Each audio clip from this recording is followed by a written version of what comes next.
परछाई को भी होटल पर पड़ने नहीं देना चाहते थे। होटल के मालिक अकरम से मिलने आया हूँ। क्या कहा बे तूने?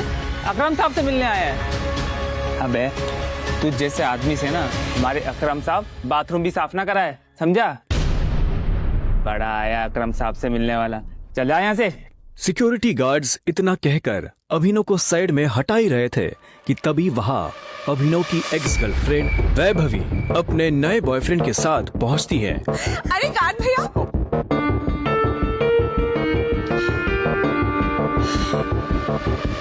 इन गरीबों को ऐसे नहीं भगाते भैया। बेचारे ने कितने दिन से कुछ नहीं खाया होगा। वैसे भी होटल में खाना तो बचता ही है, जिसे हम फेंक देते हैं, वो इसे खिला देंगे।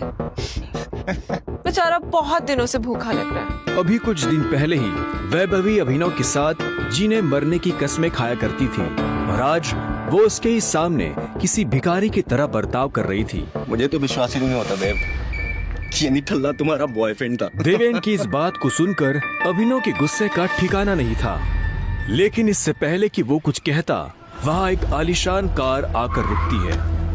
अकरम सर आ गए। उस कार के रुकते ही गेट पर खड़े सभी गार्ड्स उस गाड़ी की तरफ दौड़ते हैं। तभी उस कार से उस होटल के मालिक अकरम निकलते हैं। कार के नीचे उतरते ही अकरम की नजर उस भीड़ पर पड़ती है जिसने अभिनव को घेर रखा था। उस भीड़ को देखकर अकरम अपने गार्ड से पूछता है, होटल की लॉबी में इतनी भीड़ क्यों है? पता नहीं सर, कोई भिखारी है, बोल रहा है कि उसे आपने बुलाया। मैंने तुम्हें कितनी बार कहा है कि मुझे मेरे होटल में ऐसे लोग नहीं चाहिए। उठाकर फेंको उसे बाहर।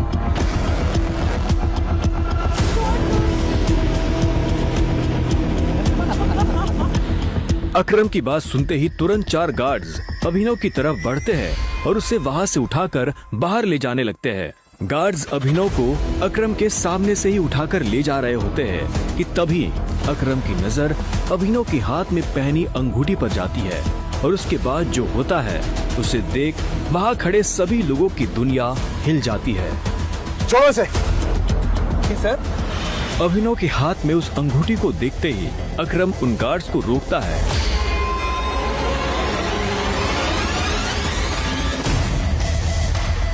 टाइगर।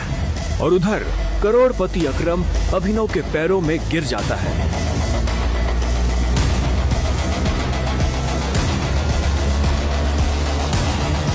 मैंने तुम्हें पहचाना नहीं, मुझे माफ कर दो टाइगर। आखिर क्यों शहर का सबसे बड़ा बिजनेसमैन गिर गया अभिनव के पैरों में? आखिर उस अंगूठी का क्या राज था? क्या वो राज सबके सामने आ पाएगा?